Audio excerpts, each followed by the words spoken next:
Selamat pagi, siang, Bapak Ibu sekalian. Pada video kali ini kita akan membahas jenis-jenis serta cara menggunakan modul-modul bertipe materi atau sumber yang bisa digunakan untuk menampilkan materi di kelas Bapak Ibu. Sebelumnya, silakan login terlebih dahulu ke halaman MSU dan masuk ke kelas di mana kita menjadi gurunya. Setelah masuk, silahkan tekan tombol hidupkan mode ubah untuk masuk ke dalam mode ubah dari halaman kelas. Untuk menambahkan materi sumber, silahkan tekan tombol tambahkan sebuah aktivitas atau sumber, sehingga muncul kotak seperti ini. Terdapat 3 tab, yaitu semua, aktivitas, dan sumber. Kita pilih tab sumber. Terdapat beberapa modul yang termasuk dalam kelompok modul sumber di MSU. Modul-modul sumber tersebut adalah modul buku, modul file, modul folder, modul Google Meet, modul IMS Content Package, modul label, modul page, dan modul URL. Modul sumber pertama yang akan kita bahas adalah modul buku. Modul buku memungkinkan guru untuk membuat bahan dengan format seperti buku dengan bab dan subbab. Modul buku dapat memuat file media dan juga teks dan sangat berguna untuk menampilkan informasi yang panjang yang bisa dipecah menjadi beberapa bagian. Modul buku bisa digunakan untuk menampilkan materi bacaan untuk masing-masing modul pembelajaran.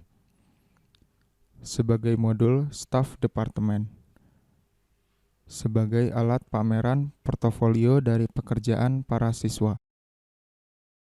Untuk membuatnya, kita tekan tombol tambahkan sebuah aktivitas atau sumber, lalu pilih tab sumber dan pilih modul buku, sehingga akan masuk ke halaman menambahkan buku baru. Di sini terdapat kolom-kolom isian yang akan kita isi. Pada bagian nama, silakan isi dengan judul dari buku. Lalu pada deskripsi, silakan isi dengan deskripsi dari buku tersebut. Pada bagian tampilan deskripsi di halaman kursus, jika di checklist, maka deskripsi modul buku akan ditampilkan di halaman kelas seperti pada tampilan di sini. Pada bagian penomoran bab, digunakan untuk menentukan tampilan penomoran bab dan subbab pada buku. Terdapat pilihan tidak ada, nomor, bullets, dan identitas. Pada contoh di sini, menggunakan penomoran bab dengan pilihan nomor. Lalu untuk style of navigation, digunakan untuk menentukan tema dari tombol navigasinya. Terdapat pilihan TOC only, image, dan text. Pada contoh di sini, menggunakan style of navigation dengan pilihan teks. Pada bagian ketersediaan, digunakan untuk menentukan apakah modul buku ini akan ditampilkan di halaman kursus atau disembunyikan. Jika disembunyikan, maka modul buku ini tidak akan tampil di halaman kelas siswa. Nomor ID dapat diisi dengan ID dari modul buku tersebut. Jika tidak digunakan, bisa dikosongkan. Pada bagian pembatasan akses, digunakan untuk menentukan kondisi-kondisi agar siswa dapat melihat modul buku ini. Jika tidak ada, bisa dikosongkan saja. Pada bagian pelacakan penyelesaian, digunakan untuk menentukan metode penandaan penyelesaian modul. Terdapat pilihan jangan menunjukkan penyelesaian siswa. Siswa dapat menandai selesai aktivitas secara manual dan aktivitas otomatis lengkap apabila kondisi terpenuhi. Selanjutnya adalah penanda batas waktu penyelesaian yang bisa diaktifkan atau tidak. Jika ingin mengaktifkan, maka checklist aktifkan dan silakan menentukan waktu batas selesainya. Pada bagian teks dan kompetensi, silakan untuk dibiarkan, tetap tidak ada pilihan. Jika sudah dirasa sesuai, silakan klik tombol simpan dan kembali ke kursus, atau tombol simpan dan tampilkan.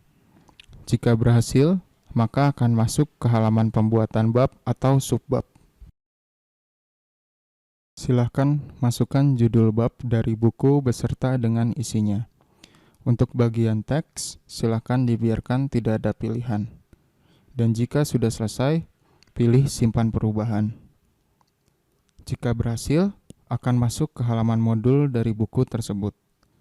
Pada tampilan di sini, di bagian sebelah kanan, terdapat kotak daftar isi untuk navigasi di seluruh bagian di dalam modul buku. Untuk menambah subbab, silakan pilih tombol tambah yang ada di bagian daftar isi dan disesuaikan dengan bab yang ingin dibuat subbabnya. Cara pembuatan subbab sama persis dengan pembuatan bab.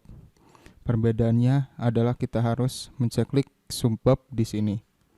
Silakan isi judul bab dan isinya terlebih dahulu. Dan jika sudah selesai, kita tekan tombol simpan perubahan. Ini adalah tampilan dari modul buku yang kita coba tadi. Untuk mengakses dari halaman kelas, klik link mencoba modul buku di sini dan akan masuk ke halaman dari modul buku tersebut. Di bagian bawah terdapat tombol navigasi untuk perpindahan ke halaman lainnya selain dari kotak daftar isi yang ada di sebelah kanan. Untuk selesai dari buku tersebut, silahkan tekan tombol exit book yang ada di bagian bawah.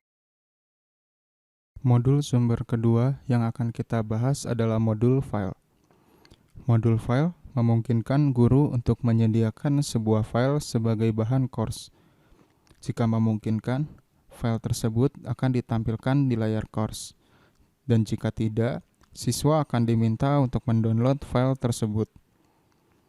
File tersebut dapat mengandung file support. Sebagai contoh, halaman HTML dapat mengandung gambar yang disematkan. Sebagai catatan, para siswa harus memiliki software khusus di dalam komputernya untuk membuka file tersebut. Modul file bisa digunakan untuk membagikan file presentasi di kelas, memasukkan sebuah website mini sebagai bahan course, menyediakan file draft dari software atau program yang digunakan sehingga siswa dapat mengedit dan mensubmit file tersebut sebagai tugas. Untuk membuatnya, kita tekan tombol tambahkan sebuah aktivitas atau sumber, lalu pilih tab sumber dan pilih modul file, sehingga akan masuk ke halaman menambahkan file baru. Di sini terdapat kolom-kolom isian yang akan kita isi. Pada bagian nama, silahkan isi dengan judul dari modul file, lalu pada deskripsi, silahkan isi dengan deskripsi dari modul file tersebut.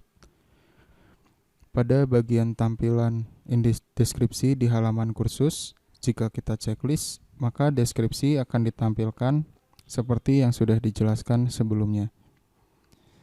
Pada bagian file, silahkan pilih file yang ingin diupload. Di sini saya menggunakan metode upload dari Google Drive dan memilih file bertipe PDF. Pada bagian display, digunakan untuk menentukan metode tampilan file yang baru saja kita upload. Terdapat pilihan otomatis, ditanamkan, paksa unduh, buka, dan dalam pop-up. Pilih otomatis jika pilihan displaynya ingin ditentukan secara otomatis oleh MSU mengikuti jenis filenya. Pilih ditanamkan jika ingin ditampilkan bersama dengan halaman modul tersebut.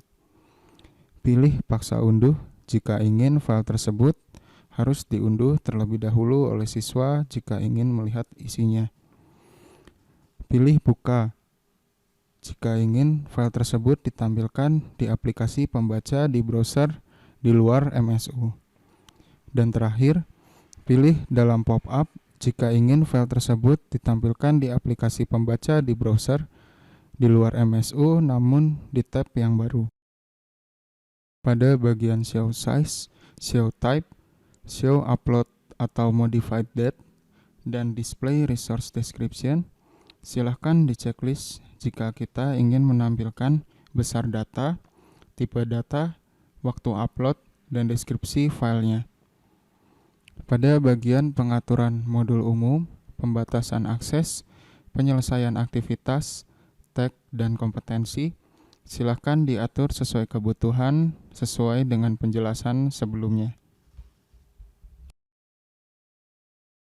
Jika sudah dirasa sesuai, silahkan klik tombol simpan dan kembali ke kursus atau tombol simpan dan tampilkan. Jika berhasil, maka akan masuk ke halaman dari modul file tersebut. Sebagai catatan, jika browser dari user tidak support untuk membuka file seperti PDF di sini, maka ketika user menekan tombol file tersebut, user akan dipaksa untuk mendownload file terlebih dahulu untuk dapat melihat isi dari file tersebut. Modul sumber ketiga yang akan kita bahas adalah modul folder. Modul folder memungkinkan guru untuk menampilkan sejumlah file di dalam sebuah folder untuk mengurangi scrolling di halaman course. Folder yang dikompres bisa diupload dan memerlukan proses dekompres untuk menampilkannya, atau dapat membuat folder kosong terlebih dahulu, lalu file diupload ke dalam folder tersebut. Modul folder bisa digunakan untuk membuat sebuah topik yang dibagi menjadi beberapa file. Menyediakan folder kosong untuk guru di halaman course, di mana folder tersebut dapat di-hidden, sehingga hanya guru yang dapat melihat isi dari folder tersebut. Untuk membuatnya, kita tekan tombol tambahkan sebuah aktivitas atau sumber, lalu pilih tab sumber dan pilih modul folder. Kita akan masuk ke halaman menambahkan folder baru. Di sini terdapat kolom-kolom isian yang akan kita isi. Pada bagian nama, silakan isi dengan nama dari folder. Lalu pada deskripsi, silakan isi dengan deskripsi dari folder tersebut. Pada bagian tampilkan deskripsi di halaman kursus, jika di checklist, maka deskripsi akan ditampilkan seperti yang sudah dijelaskan sebelumnya. Pada bagian file, silakan pilih file yang ingin diupload. Di sini, saya akan menggunakan metode upload dari Google Drive dan memilih 3 buah file sekaligus dengan tipe data JPG, DocX, dan PDF.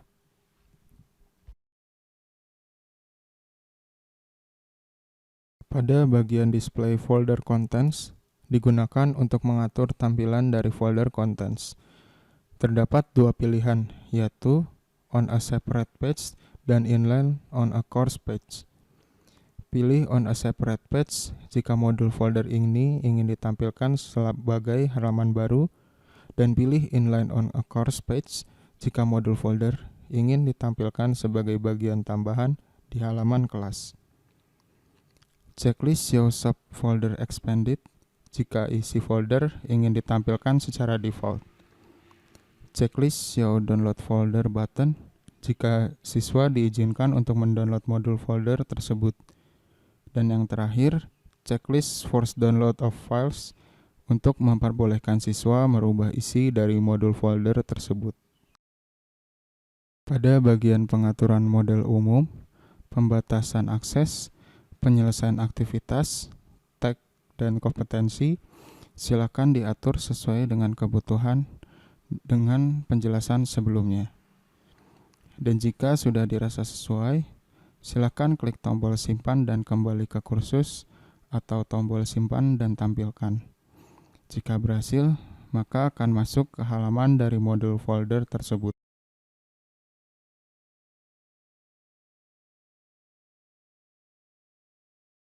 Demikian video tutorial MSU ke-6 yang membahas tentang jenis-jenis dari modul materi atau sumber bagian pertama.